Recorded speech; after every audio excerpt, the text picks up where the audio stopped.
here's a situation that can happen, and sometimes this throws people. So if you're running your weed eater, and let's say you've been going and you've literally trimmed these trimmer lines all the way down to where they've just kind of went inside of the head, right? You think you're out of line. You're like, hey, there's no more line. You're bumping it, nothing's coming out. But really what's happened is they've cut off. There's no centrifugal force anymore because there's no line to pull these lines out and keep it going when you're bumping. But if you look inside, you can see, wait a minute, there's still line in there. Well, you're not going to be able to push line through this head if you've got line stuck in there. All right, so you're thinking you're out of line. You come over here, your line's gone, you don't see nothing. You're like, hey, I think I'm out of line. I need to rewind this. So then you come over here and you line up these arrows, right? You got the arrows lined up and you're looking over here and you're trying to stick this line in, and you're like, man, this won't go in. It should go in pretty easy. I mean, you should be able to, if these lines are lined up, you should be able to just stick that line through and it should go in pretty easy. But right now it's not going through. Well, what you could have is a jammed up trimmer head. You've got line in there. There's no more line now to come out these holes. There's no centrifugal force to keep pulling it. And now all your line is just jammed up inside of your head. So how do you fix that? Well, it's pretty simple. This red bolt here, this red bump head portion is actually threaded backwards. So you don't, it's not the normal righty-tighty, lefty-loosey on this head. You've actually got to turn it. It tightens left. You turn it right though to loosen it.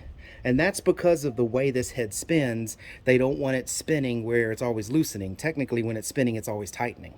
So you come over here and you take off this red head, and this may be very hard to get off, especially if somebody's already done this before and they've kind of like, you know, really ratcheted this thing down. There's no head on this for like a wrench or anything, because they don't want you tighten it down real tight. It really should just be finger tight. I mean, just coming in here and tighten it this much by hand, that's all it needs to be tightened. But if you have this problem, you should be able to get this head off. Remember, turn it right to take it off. Then you pull this spool part of the head off, and it may be hard to get off because looky there, all of that's wound up inside of there. And you have a spring here. This is what works with the bump. But you've got all this line. You're like, wait a minute, what in the world? This is a big mess. So you can, if you've got a lot of line left on here, it's one big piece, you can just reel it back up on there. So you just come in here and you'll see these little notches here in the head. See that? So you pull this and you just manually wind it up by hand. I'll try to, you know, just pull the other one out of the way if it gets in the way, but you're just manually winding this up. So now to hold this line, they have these little notches in the spool head. See these little notches? Those notches are there to actually help you hold the line where it won't come apart while you're doing the other stuff. So basically just notch that line there, and now go work on the second one. Come over here, spool it up.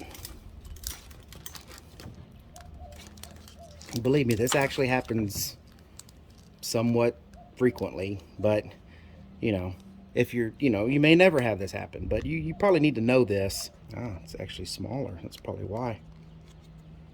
Maybe different size line. All right, so I've got both of these locked in place. We're going to put this back together. So while these are locked in place, you're going to need to put your head, you know, here you make sure you have your spring on here. You're going to do these one at a time. So you're going to take this one off while you're holding it, and you're going to spool it through this hole. All right, you know, and you may have to give yourself a little bit of line because you want it to pull through enough so that way it doesn't just slip back in. So give yourself 6 inches or so out of here. Now you're going to go to the other one, the other spool, or the other line that you had in there, which is this one here. You're going to pop that one off, give yourself a little bit of line, and you're going to push it through. There you go. So now you push that through. So make sure these are still wound up mostly well to the way you had them, and then you put this head back on the shaft that screws this head screws into. So you might have to wiggle it around a little bit. There's there you go. You might have to even take it out a little bit. I had to pull it up some for it to go through because these slide in not super precise, but they're pretty close. So you might need to look at it and kind of play with it a little bit to make sure you're lined up well. And then just go ahead and push it through. So now this is pushed through, it's on the spring. Now, here goes this again. You set this up straight up like this, so that bolt, see that bolt just kind of flops around in there. Hold it up like this, put it on, and then what you think is loosening is not, you're tightening it. Turn it left to tighten, not right to tighten. And it doesn't have to be super tight. You just need to go hand tight until it doesn't want to turn anymore. And that's about it right there. All right, so now you've got your line back out. I pull these kind of tight so that they're in there. You're ready to go. All right, so if you like this video, please give me a thumbs up. On the video itself, you can subscribe to the channel. Further down, there's a red subscribe button. Go ahead and subscribe to the channel. It really helps us out. It's free, doesn't cost you anything. But keep an eye out for my new videos. And until the next one, thank you guys, and y'all take care.